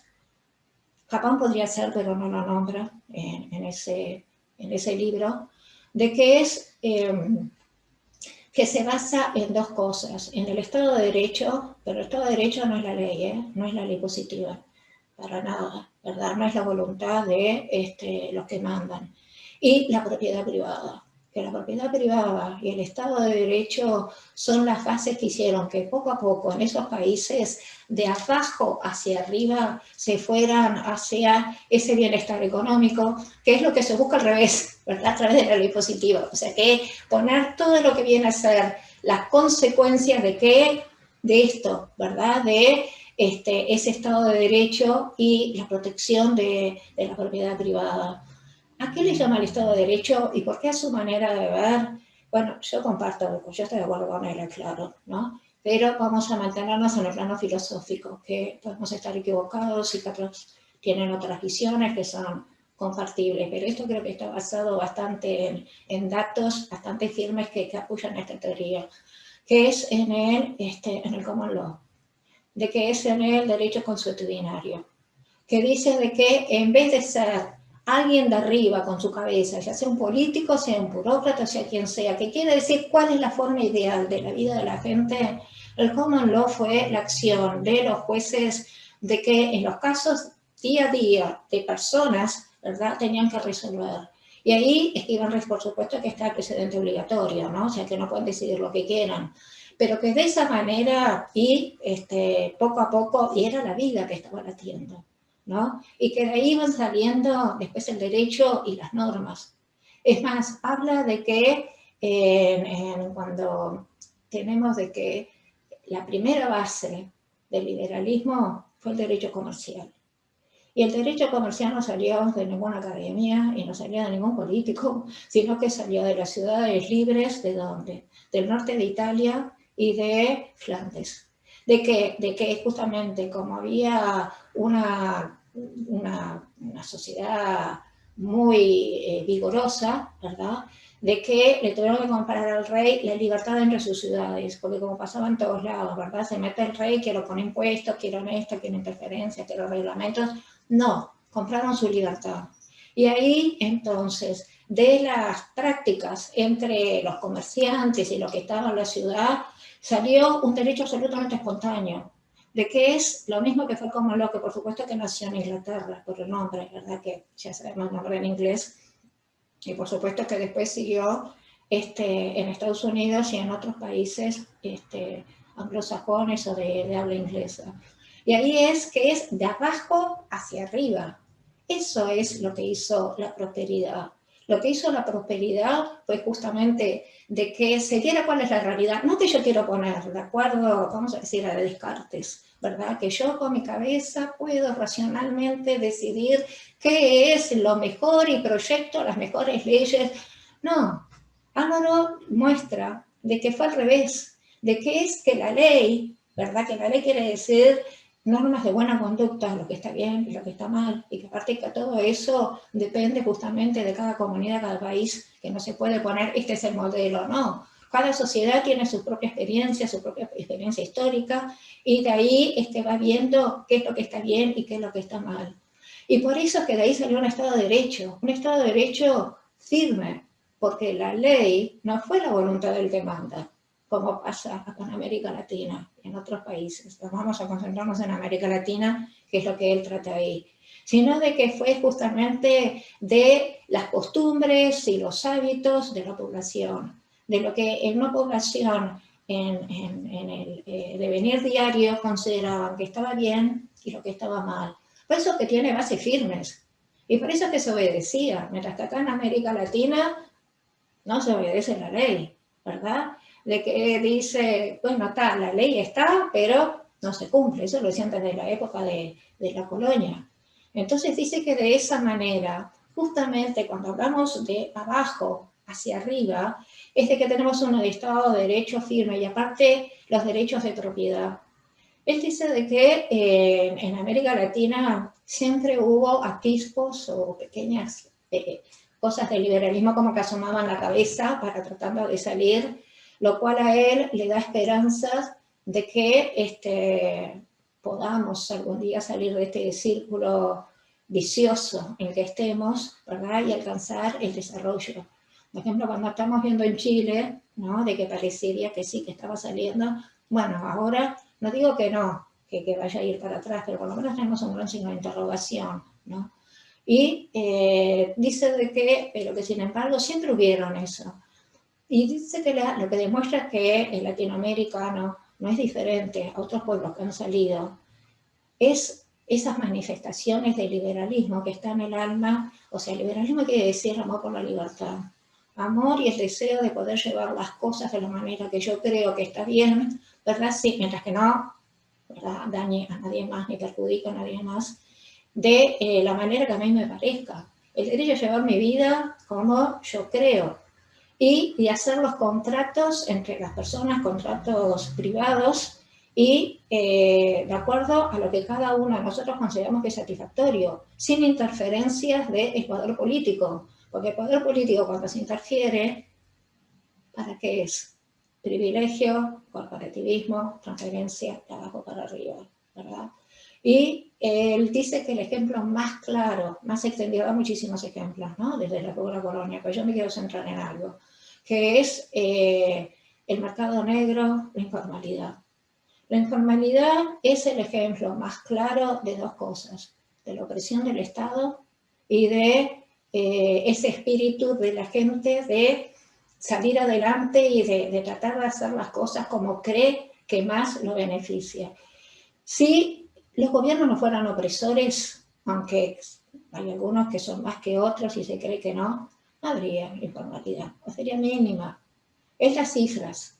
La informalidad en América Latina varía entre el 40 y el 60%. Mientras que cuando vemos en Estados Unidos y vemos en Europa que también hay, según las distintas zonas, pero alcanza cifras pero notoriamente más bajas, ¿no? Algo así como el 10% más o menos. Pero siempre esa es la prueba más palpable de la opresión de los gobiernos. Cuando él quiere mostrar, como yo digo que él está anclado en la realidad, me gusta mucho cuando habla de modelo EASY.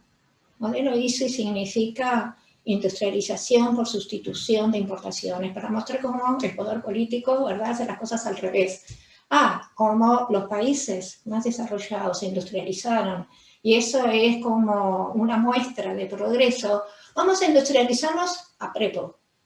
Para eso jorobaron pobre el campo, cuando, como dice Álvaro, justamente la revolución industrial fue lo que hizo posible, entre otras cosas, la revolución industrial. Pero cuando tenés el modelo EASY, si vemos, ¿verdad?, es más, los profesores nos muestran en todas partes, las gráficas dan como que fue maravilloso con los países de América Latina. Pero me gusta mucho lo que él dice, no saben las tragedias que hay ahí abajo. Por supuesto que todas esas cifras de industrialización, proteccionismo, aranceles altos, prohibido las importaciones, de que benefició a un grupo de industriales y a sus obreros, porque el mercantilismo de Estado no es el mismo que durante la época moderna. Ahora se apoya a un grupo de industriales o de empresarios X, ¿verdad? Y también a sus empleados. Pero los que quedaban abajo, todos los que no tenían lugar de trabajo, por todo lo que significaba opresivo, aparte terminaron en crisis brutales, no de casualidad, como dicen también muchos de los libros.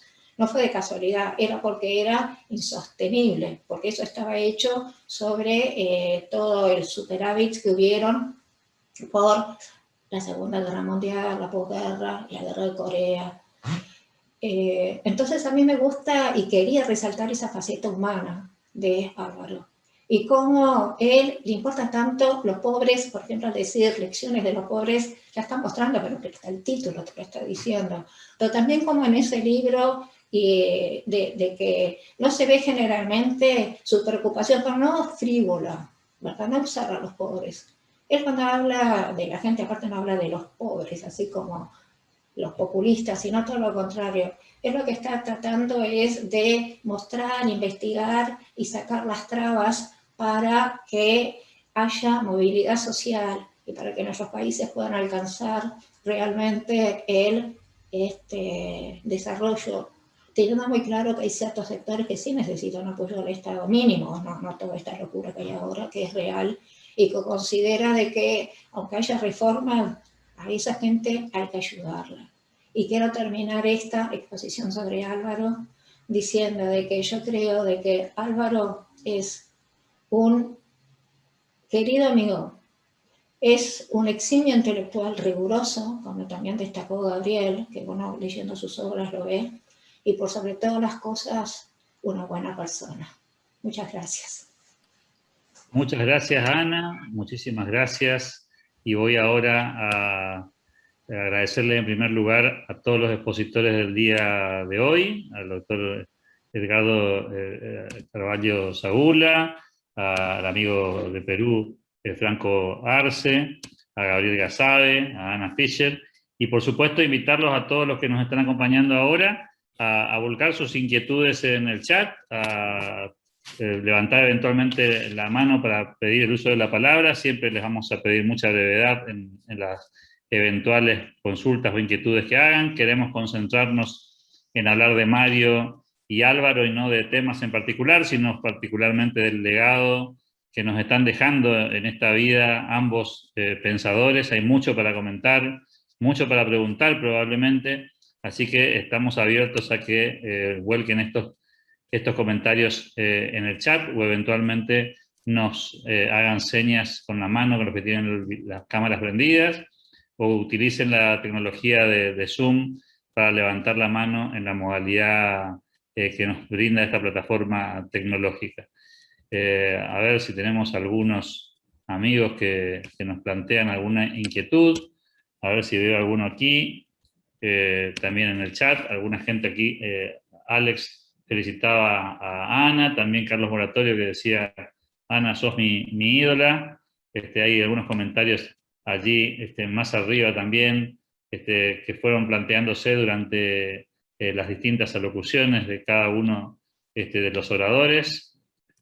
A mí me gustaría preguntarles, los cuatro son conocedores, ¿no? Aprovechando que todavía no tengo ninguna pregunta de los participantes, me voy a tomar el atrevimiento de poner alguna arriba de la mesa, que tiene que ver con esta transformación, cómo fue en Mario y cómo fue en Álvaro, ese proceso de correrse del mundo de las ideas, atrapados un poco por la mística de la izquierda, en el caso de Mario, y cómo vivió ese proceso del padre Álvaro, ¿no? Si se animan a contarme un poco esa percepción que tienen ustedes del cambio de visión de Mario, por un lado, a lo largo de su vida, y un poco más acá en el tiempo, cómo vivió Álvaro ese proceso, porque, bueno, son etapas generacionales distintas. No sé quién toma la posta de esta inquietud, porque es muy interesante ver ese proceso de cambio de ideas, primero de Mario, y supongo que en el caso de Álvaro habrá sido bastante diferente, ¿no? Sí, Alberto, a mí me gustaría decir algunas consideraciones, sobre todo teniendo en cuenta un libro de Mario Vargas Llosa que se llama Sables y Utopías, que básicamente recorre de norte a sur lo que es nuestra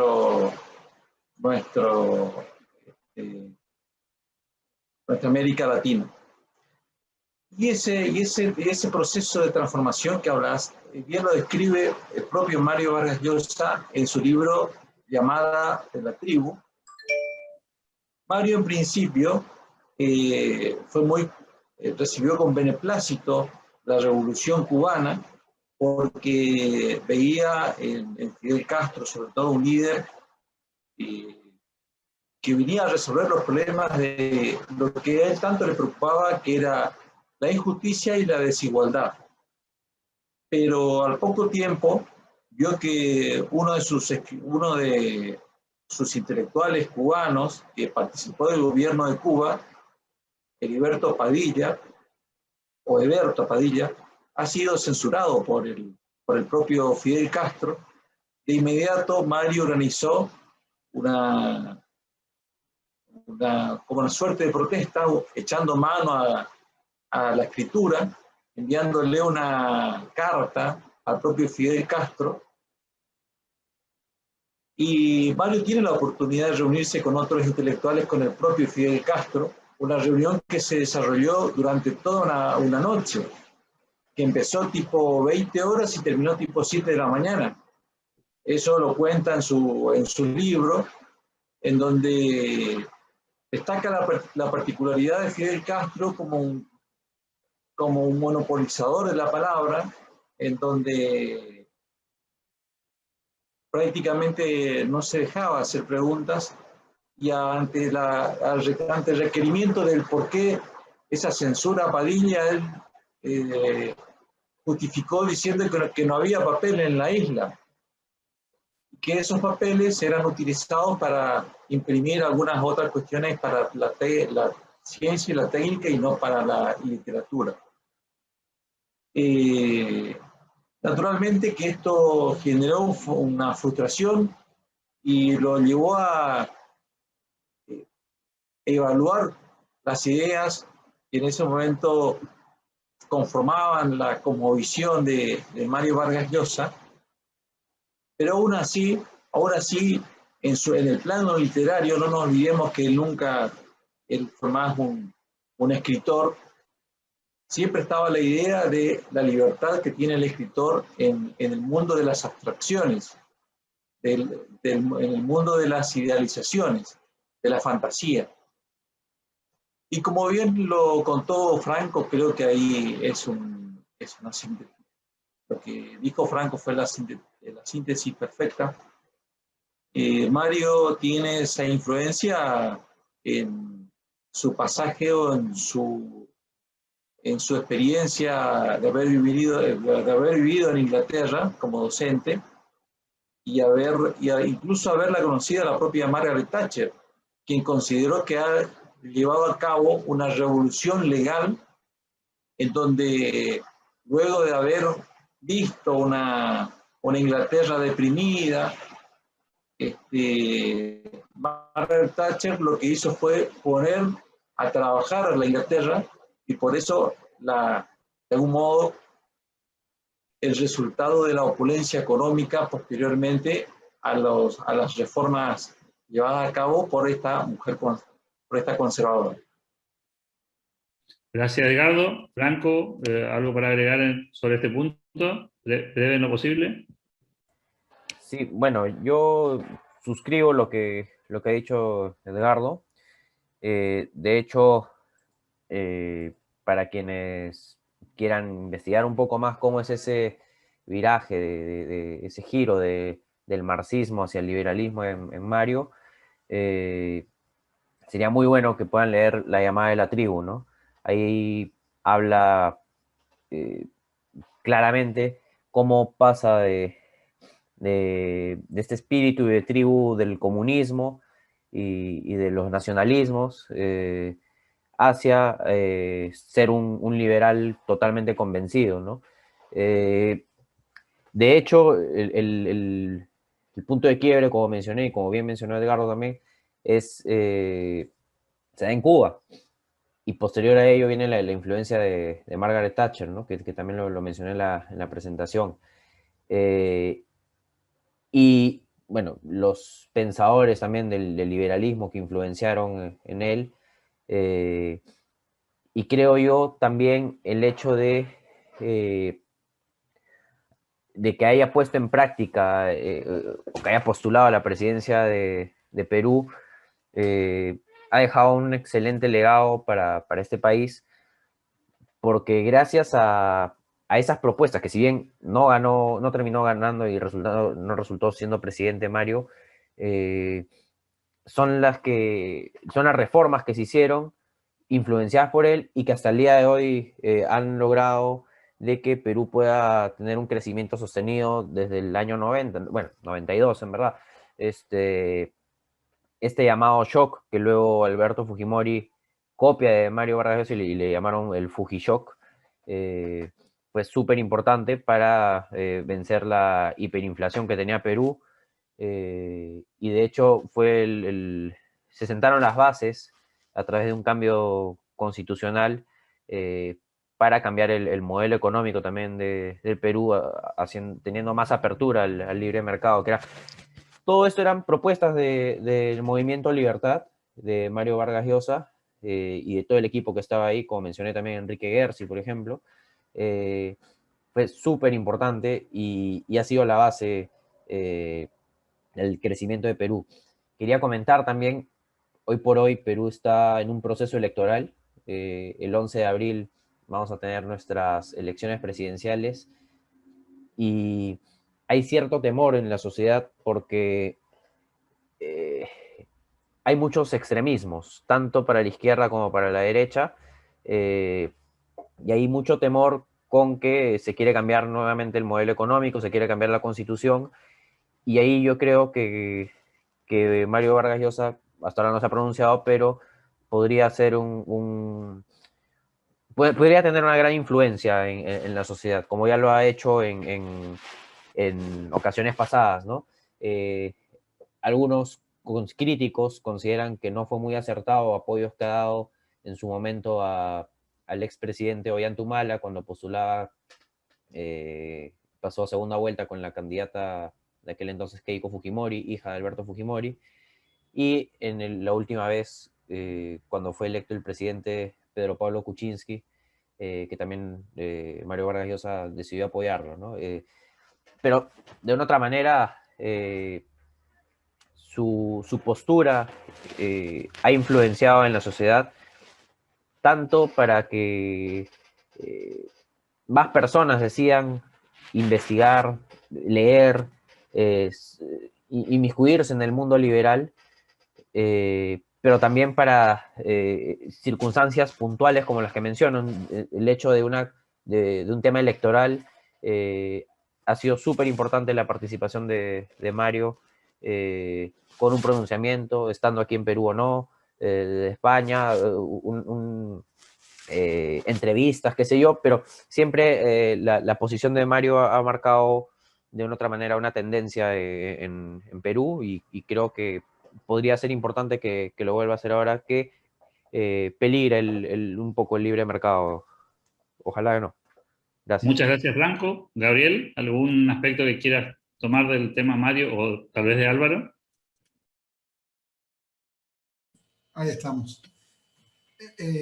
Mira, Alberto, en realidad nunca en particular charlé con Álvaro cómo vivió la conversión del papá, porque además él nació unos cuantos años después de la Revolución cubana, así que calculo que era muy chico cuando se produjo esa conversión, todavía no se dedicaba a la actividad intelectual. Lo que sí que se puede aplicar al padre o a cualquiera de nosotros, recuerdo en esas charlas informales que compartía con él, que una vez me dijo Gabriel, cuando uno se hace liberal, en realidad se joroba la vida. Utilizó la palabra se jode la vida, que es más contundente, en el sentido de que uno descubre de pronto que va por una autopista a contramano y que las cosas que ocurren diariamente, desde los medios noticiosos, desde las academias, desde la opinión en la calle, se dan de bruces con lo que uno piensa, ¿no? Si uno considera que no hay nada más práctico que una buena teoría y que el ideario liberal nos da esa teoría para interpretar bien la realidad, cuando uno ve que pretenden hacer más rica a la gente a través de la ley, subiendo los salarios por decreto o transfiriendo riqueza a través de impuestos o fomentar la industria nacional mediante aranceles, etcétera, etcétera, etcétera, lo que Álvaro llamaría fabricando miseria, uno en parte lo sufre, digamos, en cierta medida, porque tener en claro cómo tan sencillo sería solucionar muchos de los problemas que nos aquejan, básicamente hoy día el de la inflación entre nosotros, y que eso se transcurra por otros andariveles, es algo chocante para la vida diaria de los que amamos este ideario, ¿no? Gracias, Gabriel. Ana.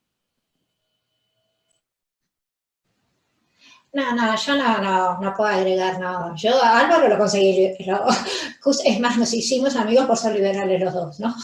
Justamente el que tuvo el impulso de acercarse a mí fue él, ¿verdad? Por columnas mías de opinión y como diciendo, bueno, acá hay encontrado otro bicho raro, ¿verdad? Otro liberal que tenemos ideas más o menos parecidas. Y con respecto, nunca hablé con él de la transformación de Mario y creo que más o menos el cambio que lo dijeron muy bien Edgardo y Franco, ¿verdad? Creo que es un proceso bastante conocido, el de Mario estoy hablando, ¿verdad?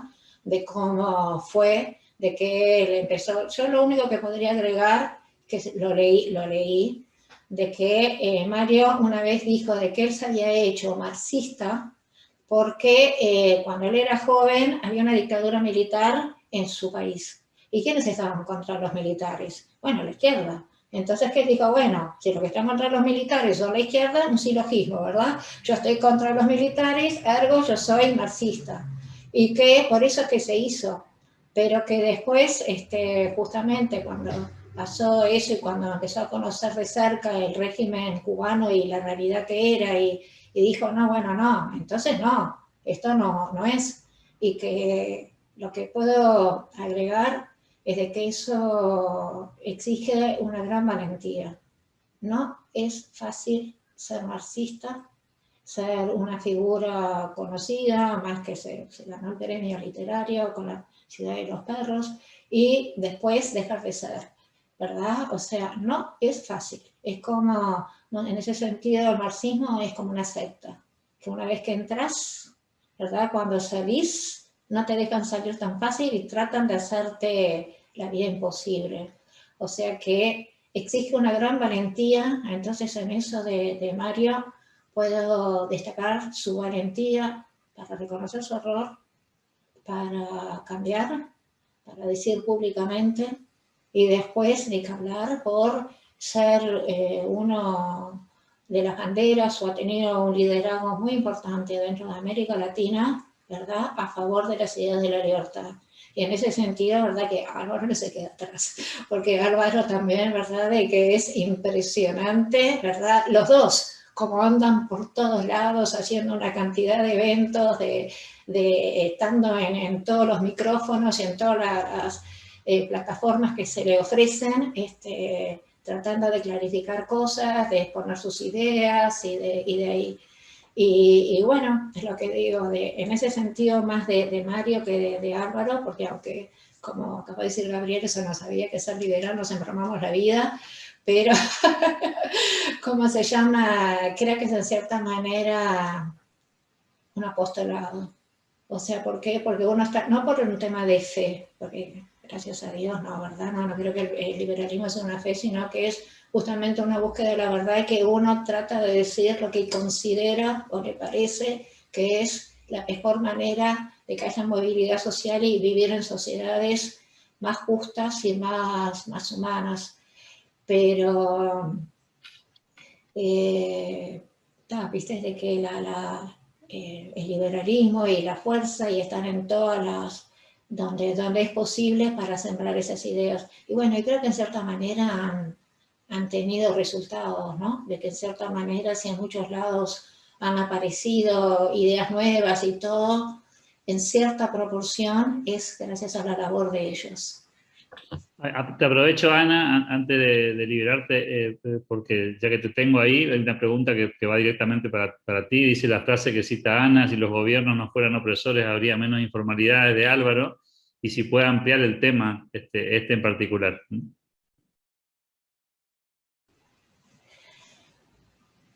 Yo creo de que Álvaro, tanto de mi relación personal con él, como por lo que leo de sus obras, es una persona de una humanidad impresionante. Sobre todo, si yo hace poquito vi un video de él en Herede, ahora de 2020, ¿verdad?, en Chile. Entonces, cuando habla de PBI, de cifras, ahí no se le nota, ¿verdad? Porque vuelvo a decir, cuando hablamos mucho de cifras y de eso, parece como que está escondido en un diálogo de economía, de que generalmente la gente no lo entiende y si los números no tienen nada que ver. Aparte, como también expliqué, ¿verdad?, los números muchas veces esconden tragedias, ¿verdad? Los números parece que andan muy bien porque no demuestran lo que está abajo, que podrías volver a lo mismo, que son los 5 principios esos de la opresión. Pero cuando uno lee libros específicos de él, ¿no? Por ejemplo, Rumbo a la Libertad, que lo aconsejo mucho, veo de que él continuamente está dando a conocer las cosas por las que pasan los sectores más bajos, las dificultades que tienen, las trabas, por ejemplo, en un acceso a la propiedad privada. Por ejemplo, cuando habla de la economía informal, dice que es la manera que tienen de salir, pero que no es una solución. Que no es una solución porque de ahí no hay derechos de propiedad. No hay algo que sirva para ir a un banco, para pedir un crédito, ni para poder vender su negocio, ¿verdad? No, o si lo hacen es por un precio vil, vamos a decir, ¿verdad? Porque justamente por algo se llama la economía sumergida. Pero uno leyendo esa obra también, Global Crossings, de cuando muestra el egoísmo de los que ya se asentaron, por ejemplo, en Estados Unidos, porque Estados Unidos es un país de inmigrantes, ¿verdad? O sea, hará 2, 3, 4, 5 generaciones, pero son todos inmigrantes.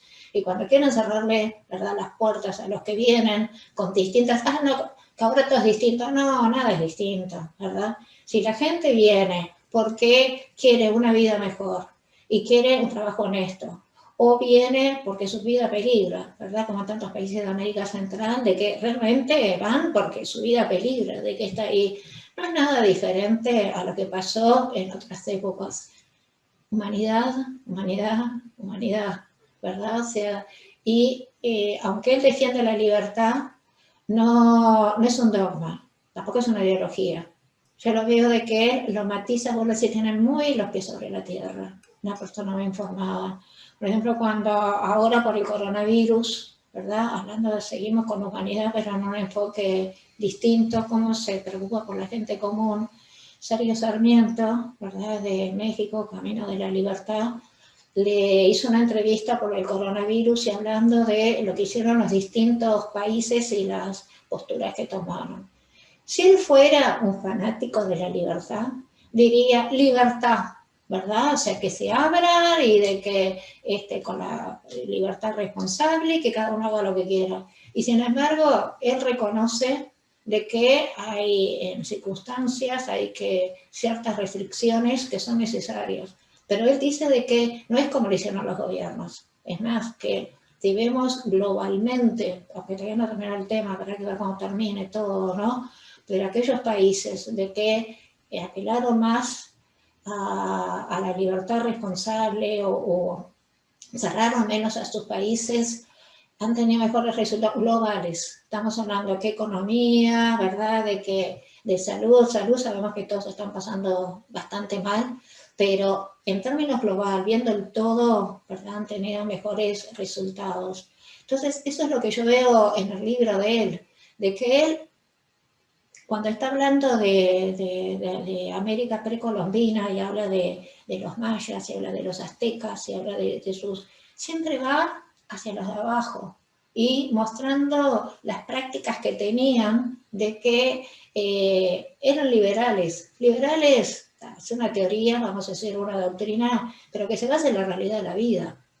No es que es alguien que se le ocurrió decir eso, es justamente que viendo las mejores prácticas que dieran los mejores resultados. Y por eso dice, esto es bueno porque la experiencia demuestra que es bueno.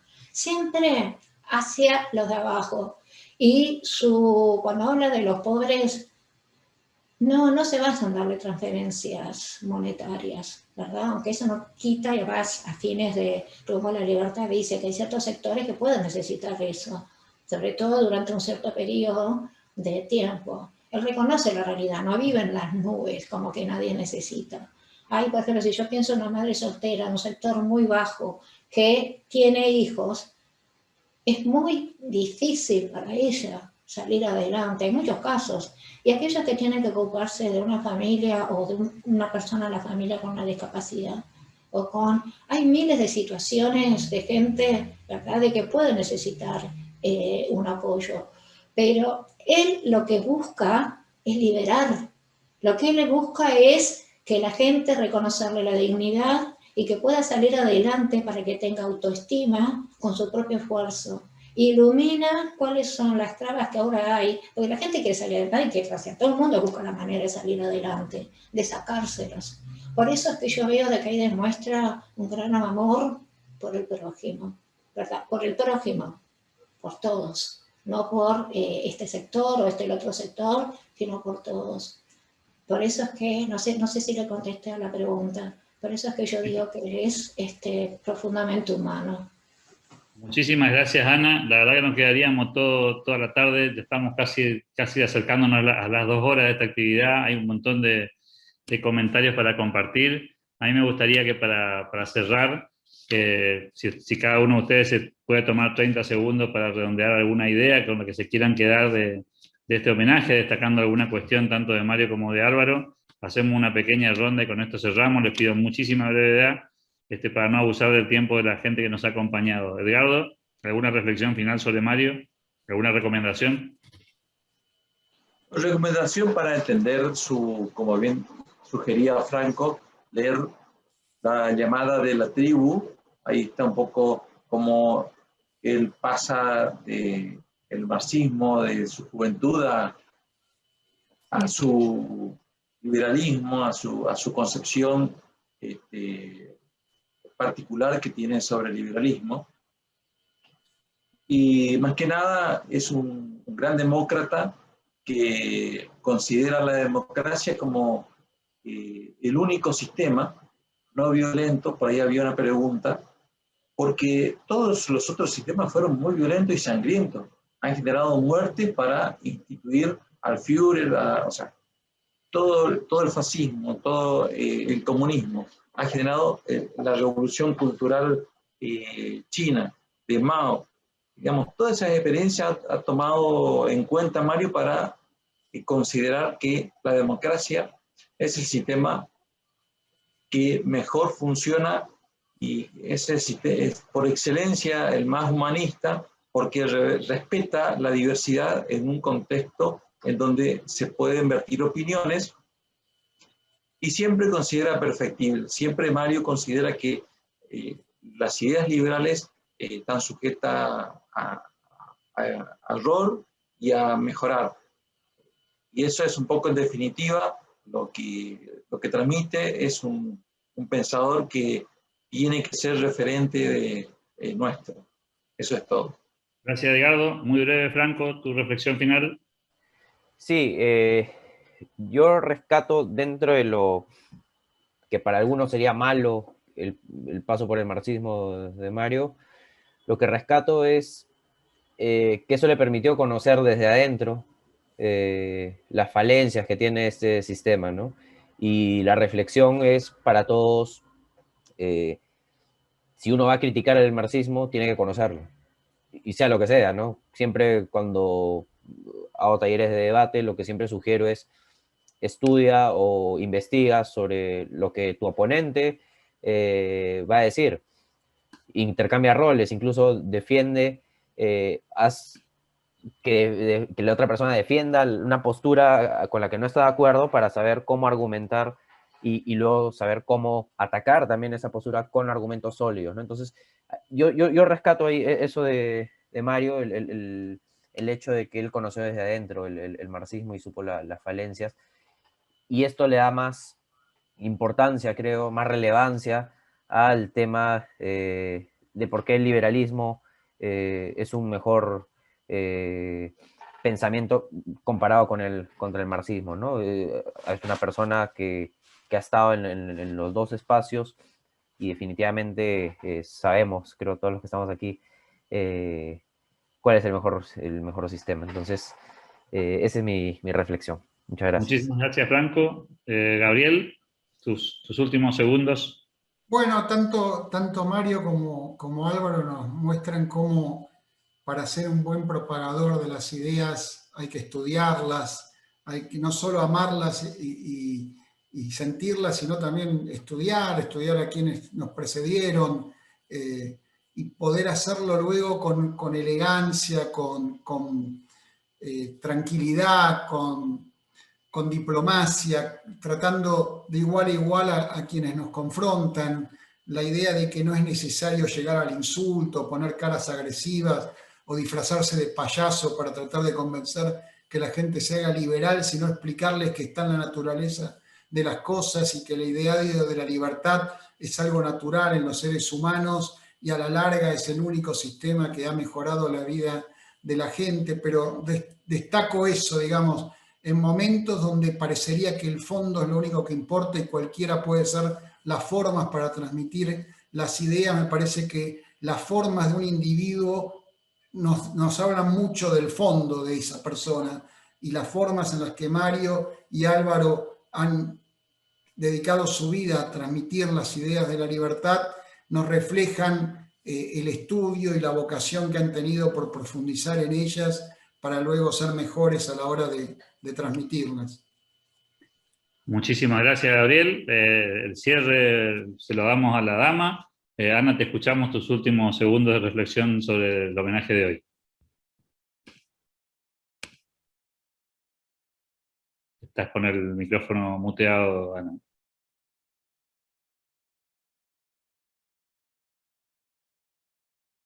A ver ahí. No, que me mareé. Ahora, no, yo ya hablé bastante. Lo único que voy a hacer es agradecerles al Club de la Libertad, también a mis compañeros expositores. Un placer haber compartido con ustedes, con toda la gente que nos está oyendo. La verdad que un placer. Este homenaje que dos personas que más que merecidamente Me encantó oír todo lo que dijeron todos, ¿verdad? Sobre cosas que uno se va interiorizando y de cuando da el contexto de las cosas de Mario, todo lo que contó también Eduardo y Gabriel sobre la cocina, ¿verdad? En el Independent, ahí con Álvaro, todo me parece cosas que son muy enriquecedoras. Y nuevamente, muchas gracias y un gusto estar con ustedes.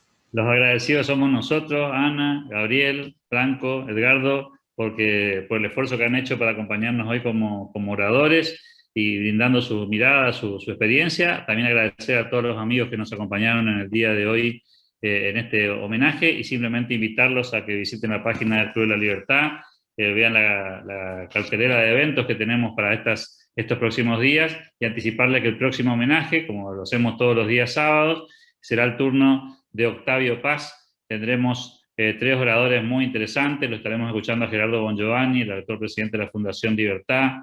La vamos a escuchar a Silvia Mercado, que también va a estar hablando sobre Octavio Paz, y cerrará seguramente otro grande en este tema, que es Ángel Soto de Chile, para darnos una mirada sobre la obra de Octavio Paz y la influencia en el mundo de las ideas. Gracias a todos ustedes y nos reencontramos seguramente en un próximo encuentro de la Fundación Club de la Libertad. Hasta pronto.